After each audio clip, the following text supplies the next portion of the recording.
Great homes aren't built on settling for good enough. They're built by chasing what's possible. Melissa and Scott's home in Grant, Alabama sits high above Lake Guntersville, a property full of character with custom touches everywhere you look. But in the middle of it all, their backyard pond just didn't measure up.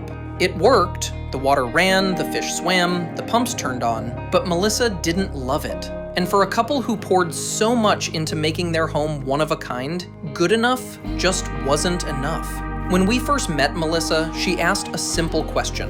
What do you see here? She wanted someone who could imagine what could be, not just settle for what was there.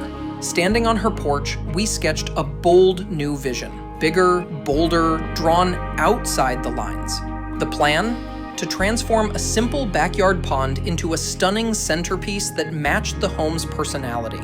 Every boulder was chosen to flow with the land's natural slope. Every plant placed with purpose, not just for beauty, but for balance. From the sound of cascading water to the shimmer of koi moving beneath the surface, this wasn't a rebuild, it was a reinvention. The end result became more than a pond. It became a reflection of everything Melissa and Scott believed about their home. That when you stop settling for good enough, you open the door to something truly exceptional.